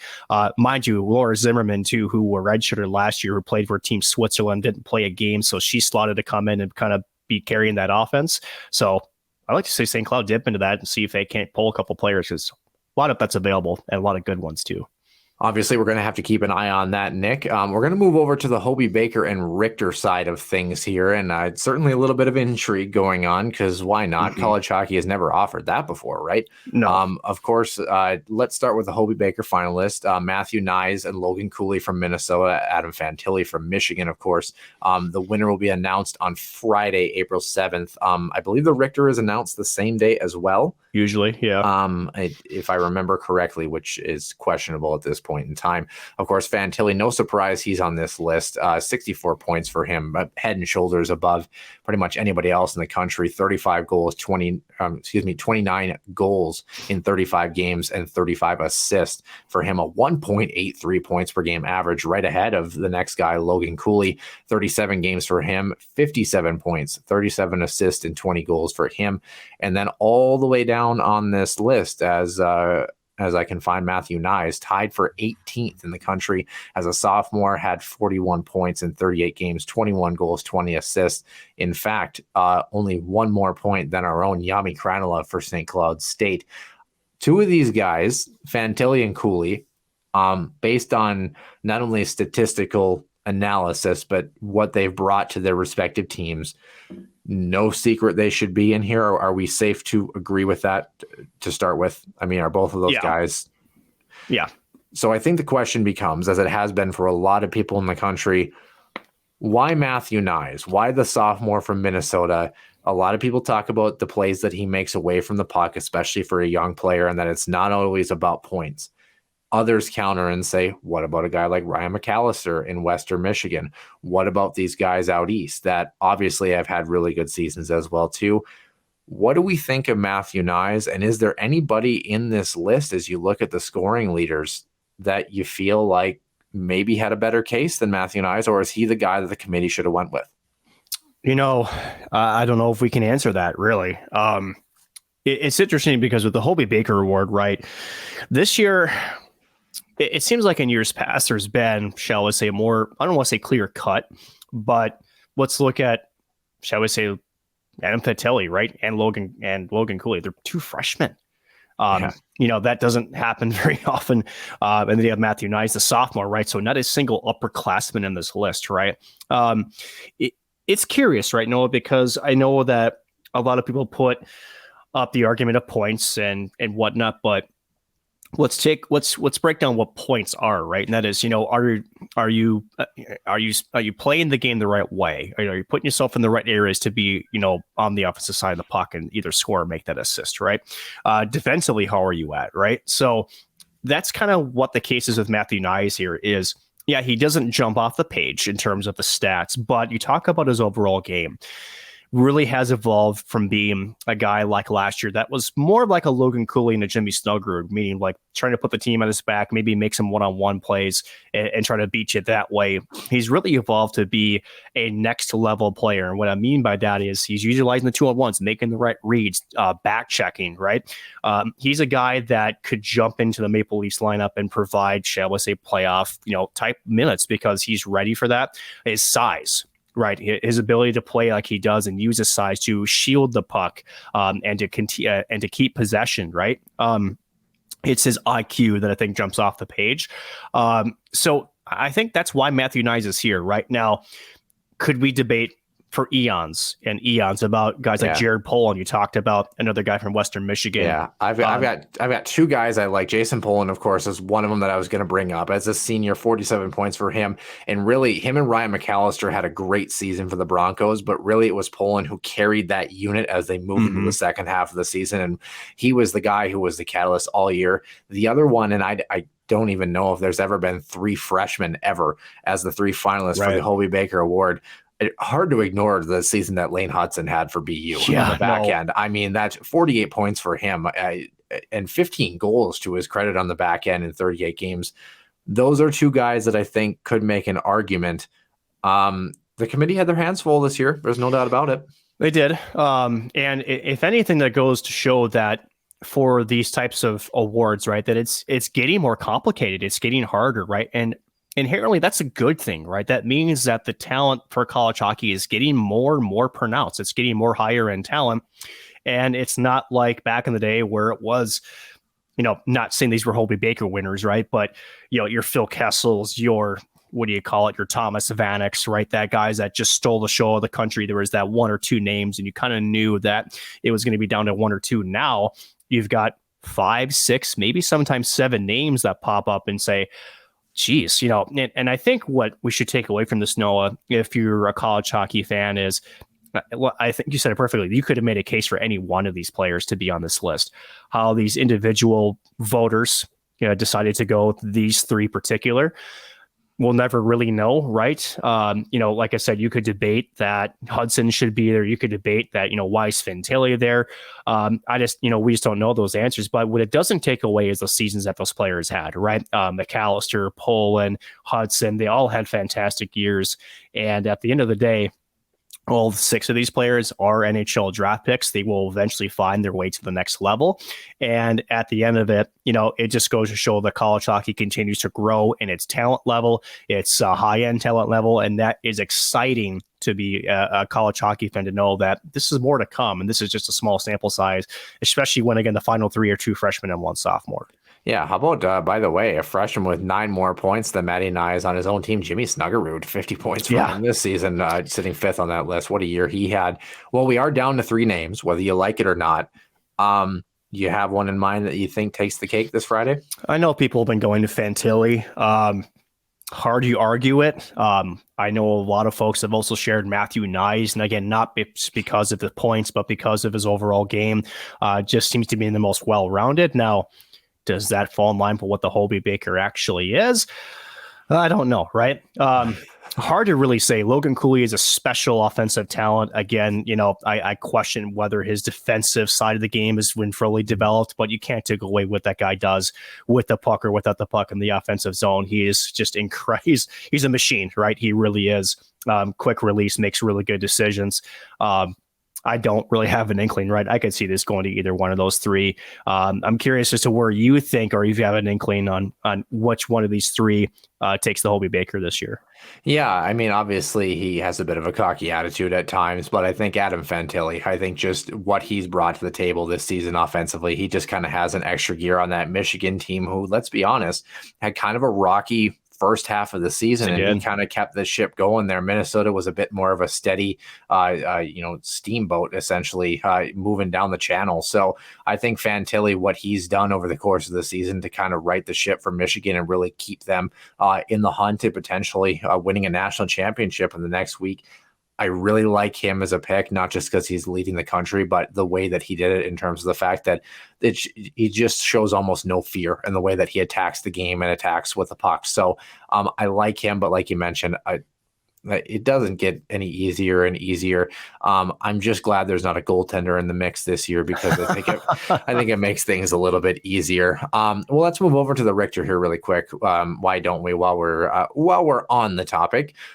Devin Levi, who of course got his first win in Buffalo in the National Hockey League level last night on Saturday. Congratulations to him. Great. And then Yaniv Peretz and Blake Petola voted the final 3 for the Richter, of course, coming from Northeastern, Quinnipiac, and Michigan Tech, respectively. You look at some of the goaltender statistics this season, Peretz kind of leads in a lot of categories as well. Devin Levi, that Northeastern Huskies team is going to really have a rude awakening next season without him. There's no doubt about it. Actually, Jackson Castor in a lot of categories is a top 5 goaltender in a lot of these, as is Justin Close for Minnesota. So that gives you the gravity of the matchup that we saw, along with Keenan Rancier and Mankato. So I'd say the Fargo Regional was fairly successful, all things considered. That's what I'm trying Yep. That's what I'm trying to go with here. But if you sort by a couple of categories, obviously, save percentage, a 932 for Yaniv Peretz, obviously. Devin Levi, a 933 for him this season. Petola, a 924 for him, a 215 goals against. Peretz, of course, playing for Quinnipiac, maybe had a bit of the easier matchup, as did Devin Levi this season. This is hard too. Just because I think that conference strength plays a lot into some of the numbers that we're seeing here. The CCHA was kind of a bloodbath this season. Northeastern didn't have an easy ride. Quinnipiac had a couple of scares this season. There's no doubt about it. Is there any clarity at the end of the tunnel for these 3 either? If I had to pick, it's Devin Levi, and here's why. Peretz, not to discount what he is as a goaltender, but Quinnipiac structurally plays really good in front of him. Not to say that takes anything away with what he's done, but it certainly makes his job easier. I think Blake Petola sort of, he didn't have the greatest finish to his season. He certainly carried that team to the postseason, but starting in the CCHA quarterfinals, you got the sense that I think teams are getting to him, and they're getting to him early. And I think he showed a couple of things that might detract from some voters, which is he kind of got rattled a little bit, right? Sometimes as a Richter Award, you have to be able to recover and just kind of put some of those tough bounces behind you. Devin Levi, as far as Northeastern, you said it perfectly. Where would that team be without Devin Levi? Not even close to this conversation, right? So you talk about a goaltender that only is skilled, but also means the most to their squad. To me, it's Devin Levi, hands down. Again, not to take it away from the other two goaltenders, but to me, he's probably the most deserving of the Richter Award. Yeah, I certainly think so as well, too. Of course, Petola, a senior this year, I think had he been lights out in the playoffs and moving into the NCAAs, it might be a tough contest between those two. Peretz, I think, might be a pretty good shoe-in for next season should he end up staying with that group in Quinnipiac. I mean, he's only a sophomore, so it might be his award to lose next season. Or who knows, Dominic Bassey could be in that mix too. That would be awesome for the Huskies faithful. But I think Devin Levi, just his body of work, he was in the conversation last year as well too. I agree with you on that particular front. Last topic in the main portion of the show, the Minnesota Wild here. Like we mentioned, as we move farther and farther out of college hockey, we'll get more and more into the Wild. So if it feels like we're neglecting them, it's because we are, because they've only got 6 games left this season. Of course, they've got Vegas coming up on Monday, in Pittsburgh on Thursday, at home against St. Louis on Saturday. So 3 games this week and then 3 next week on the road. On Monday in Chicago against Winnipeg, back at home on Tuesday. That's the last home game for the regular season. And then in Nashville to close out game number 82 on that Thursday. So the Wild, 44-23-9 at 97 points. Could use 99 to 100 points would get them in pretty safely, I believe. Of course, sitting at first in the Central, still 1 point out of second and third with those teams chasing them, 7 points out of the first wildcard spot, and 10 points out of the second wildcard team, which is Winnipeg right now. So no doubt about it, this Minnesota team is going to finish likely in the top 3 for the Central here. So what a turnaround it has been in the past couple of months. Of course, a 5-1 victory against Seattle, where the Kraken looked like they had no business in that hockey game. That was, pardon my French, a total ass kicking by the Wild. That was very great.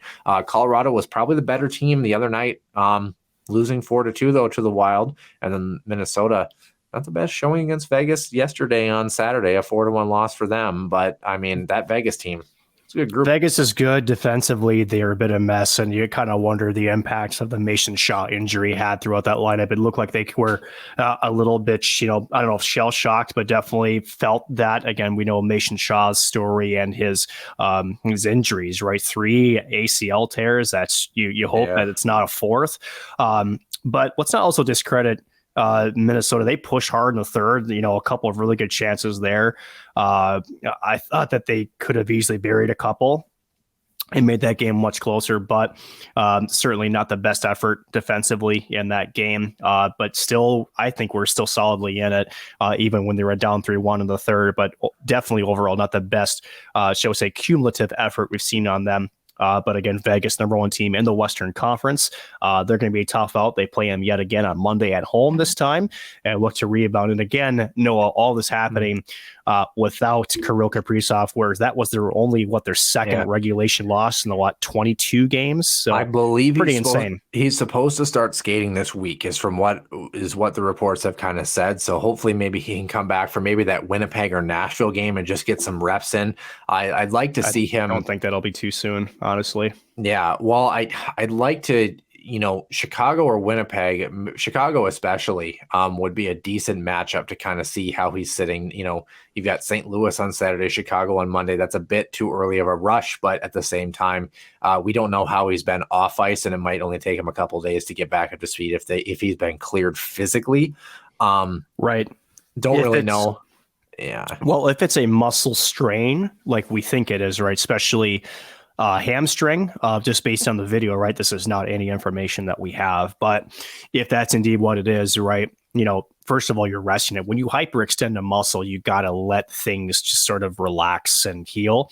And then when you try as a pro athlete to get those muscles back up to what we call game shape, that's a slow process. And the reason it's so slow, Noah, is, I think you probably know this more than I do, but if you rush that even a tad bit too early, the muscle reacts and then retracts again. You're literally back to step one in that recovery process. So I know the Wild, if it's for me, I get it. I know you want him back in lineup to get in game shape. I don't see Kirill as the guy that needs all of that. To me, it's about his health. He's got to be the best version of himself. If that means it's not till game one of the playoffs, maybe game two or game three, right? I'm just throwing it out there. The Wild have found ways to win without him, which has been the blessing in disguise. Matt Boldy, what a freaking tear he's been on, right? So they're okay. I think at this point, let him heal, make sure he's 100%. He will slot in the lineup just fine when he's ready to do so. But the worst thing they can do is to put him in too early, and then you re-aggravate an injury if it is indeed what we think it is, and then you're losing him for potentially the remainder of the playoffs. So to me, take it low and slow, make sure he's good to go, and he'll be just fine when he's back. Yeah, I wouldn't be shocked to see him maybe for a game or two with shelter minutes, maybe on the third line, as well too. Not that he's a third line guy, but you might see him where they, or maybe they don't run him with, a ton of special teams time, or maybe that's what they want, is to get him a lot of puck touches on special teams where things kind of slow and control a little bit potentially as well too. So a lot of options with him, but all indications say that he's supposed to be back on the ice this week. So hopefully we'll know more in the next couple of weeks. The Wild, of course, 6-2-2 in their last 10, 6 games left. Like we mentioned, Colorado 1 point back, as is Dallas. Colorado has an extra game in hand. So they do. Winnipeg 10 points back as far as the Central Division foes. They occupy the second wildcard spot. The Wild were +3 in goal differential last week. Nick, we're going to move on from the Wild for this week. We'll circle back to them in the coming weeks, of course, and hopefully we're covering them for quite a while as we move into the spring and summer months. We head on to the extra ice session where we have college hockey for the last time this week. The Frozen Four is previewed at Amalie Arena in Tampa Bay.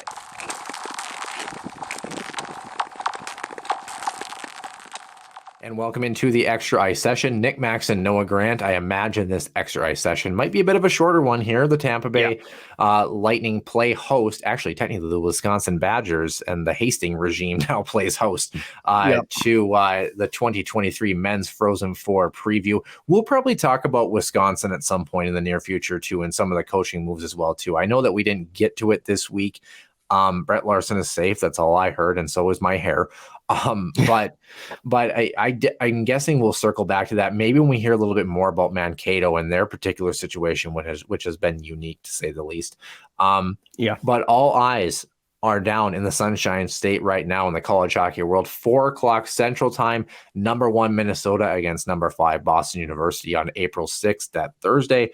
Same day, 7:30 Central, number 3 Michigan, number 2 Quinnipiac to go to the national championship game. That, of course, is on Saturday, April 8th, 7:00 Central Time. The winners of both of those games, of course, match up for the final dance in the college hockey world on the men's side here, Nick.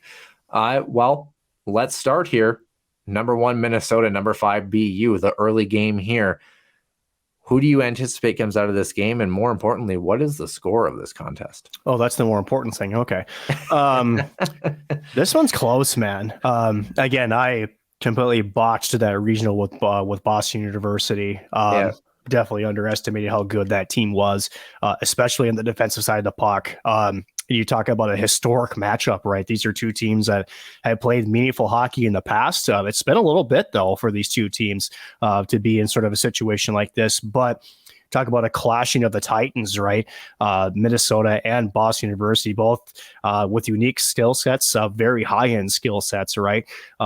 This one's tough, Noah, just because, again, Minnesota has got youth. So does Boston, right? They both have high-end skill, right? For some of these players, it's the first playoffs they've been in, and also now first Frozen Four. You kind of wonder if there's going to be some nerves involved in the game. I'd imagine there is. Like an MLA. It's hosted last in 2018, so it's not been long since they've done. In fact, did such a good job that when the essentially the bidding process opened up again, NCAA said, "Oh, you're applying again? All right, let's do it again," because that was cool. But honestly, hats off to Tampa. They did a really good job of hosting this event, and Tampa, the city, kind of quietly becoming a hockey hotbed down there, whether it's the NHL or even college hockey. They've been really good.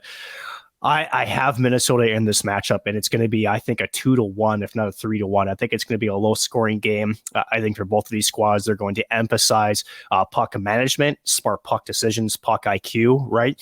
And, for Minnesota, right, if you take away, a lot of the 5-on-5 against St. Cloud, there wasn't a ton that they generated as far as grade A, but they were opportunistic. And when they had their opportunities, they took advantage of it, right? I think for both of these schools that have that quick fire, quick strike capability, you're going to see that, but not at the expense of taking care of their own goaltending. That's how I see it. It's going to be a physical battle as both teams want to wear each other down, played below the goal line. It's going to be a 200-foot game.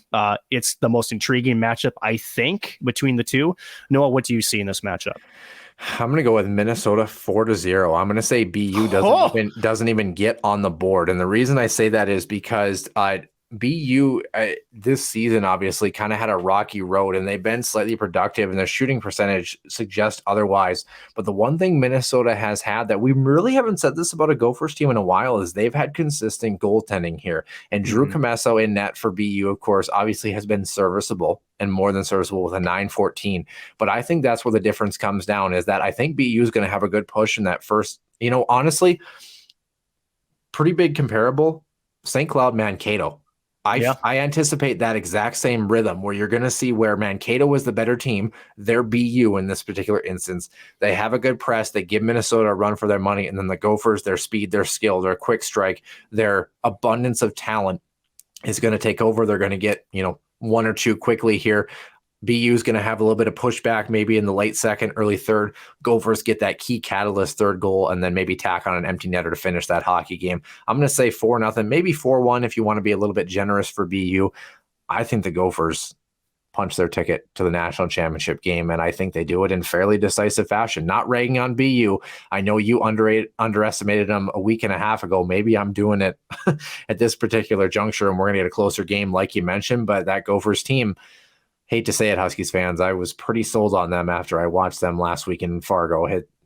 They're a good hockey team, a very well-oiled machine. Who are they going to get, though? Quinnipiac, Michigan here. Quinnipiac, of course, is the home team, but boy, it doesn't really feel like it, does it? No.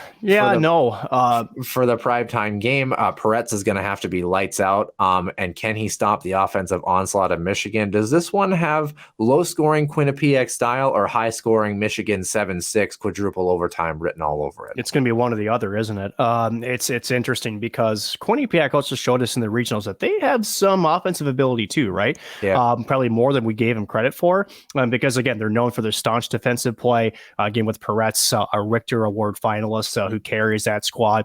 But again, the level of talent that this team is facing as far as on the offensive, I don't think they've seen a team like this yet. So this is going to be quite of a challenge. Now for Michigan, one thing that tells me that this is going to be their game to lose is, let's go back to the Big Ten championship game.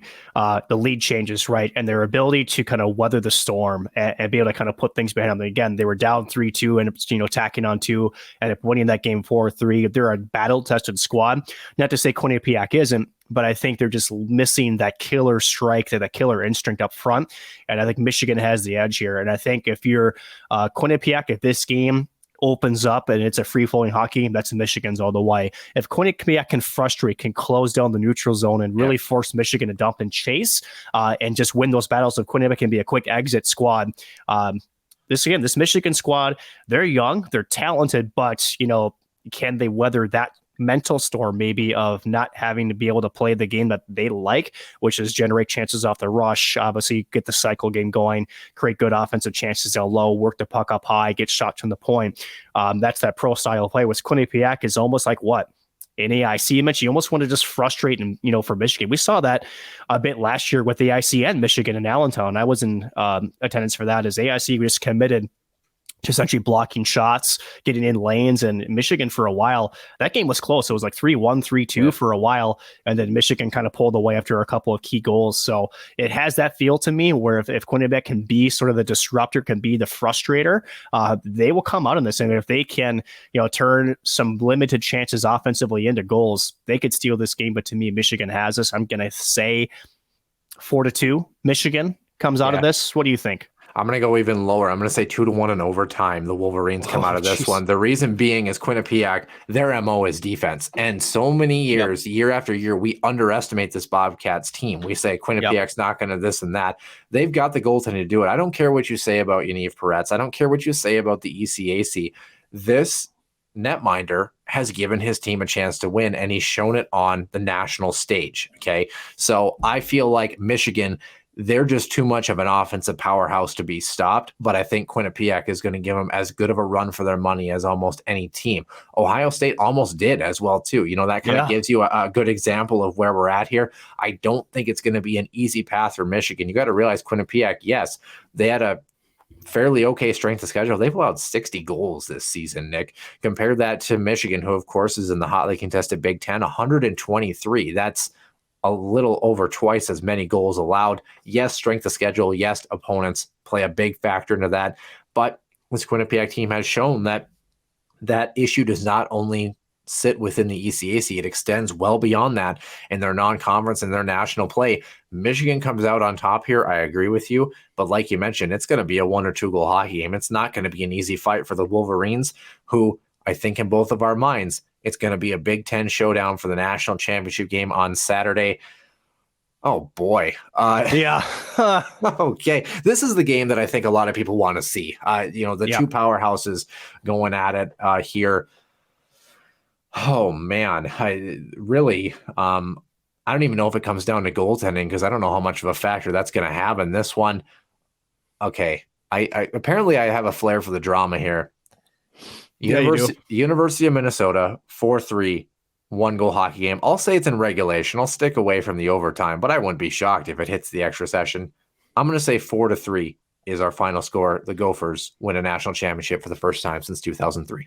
3-2 Michigan. Okay. Yeah, it's I picked Michigan in my bracket, and this is not an easy bout, right, Noah? When you get two teams that are similar in terms of their makeup, in terms of how they play the game, it comes down to limiting mistakes, right, and minimizing you going to the box, right? I think special teams battle, you talk about Mankato and Denver last year, right? Sometimes you just have to hang in there. But that was two teams that play different styles of hockey, right? Where I think you're going to see with Michigan and Minnesota, again, puck management's number one to me. Both of these teams, they know they've got dynamic players up front, but you can't expense or risk defensive coverages for those types of quick outs. So I think you'll see both teams pack in the middle of the ice. They'll try to get to that middle. I think you're going to see a lot more greasy goals in this hockey game because, again, both teams know each other well. Michigan bested them in the Big Ten. Again, it was a 1-goal hockey game back and forth. We'll see if another Picklick decides to turn another defenseman into a pretzel.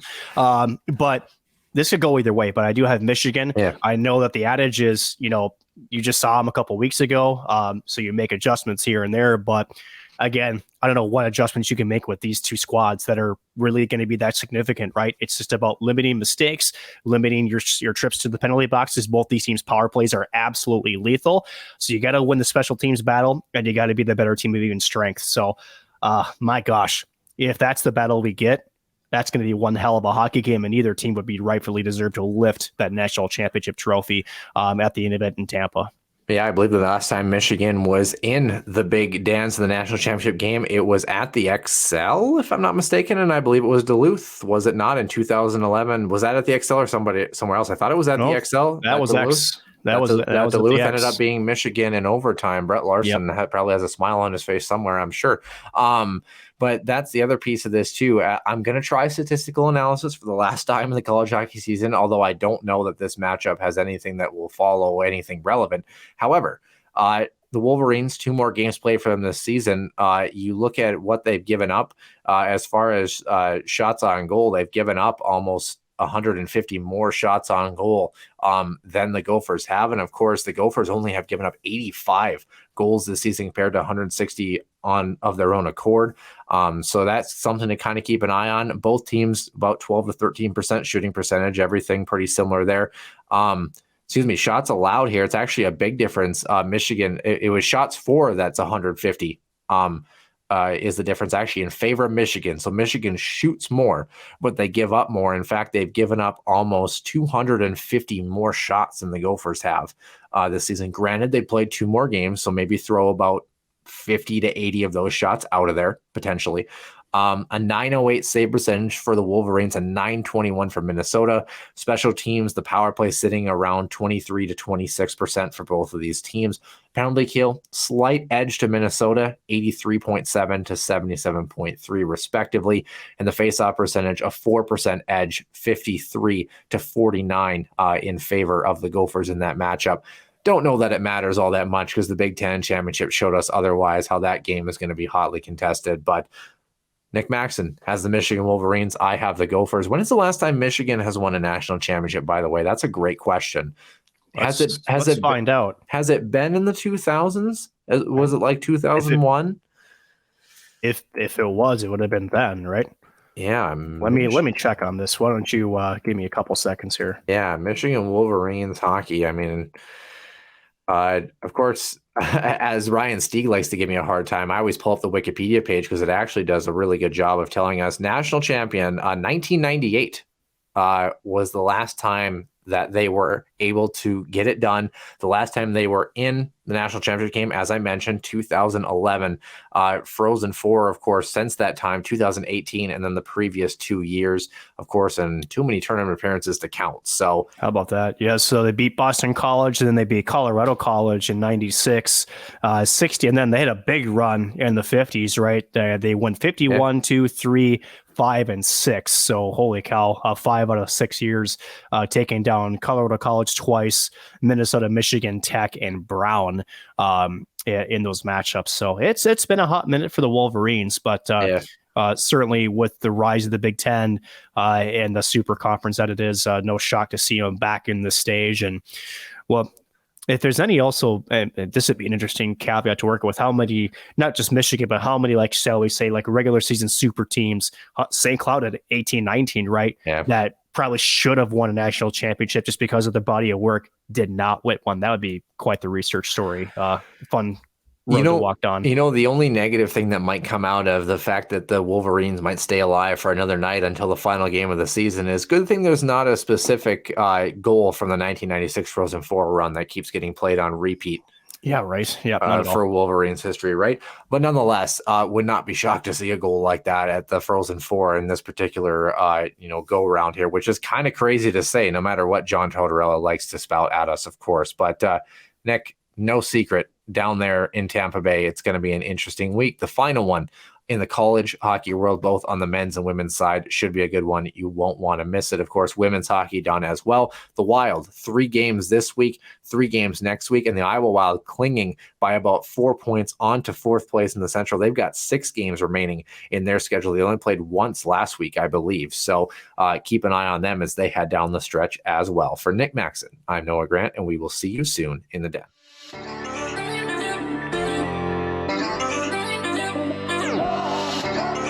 One-timer, come in, they score! Ripped in! A bomb from Pervix! So Dana Rasmussen fires and she scores! Dana Rasmussen for the Huskies alongside Dwayne Kaprizov in for a chance to win it! He scores! Kirill the Thrill is for real! Welcome to the NHL! Cathedral is now 42.6 seconds away from wrapping up the school's first ever title.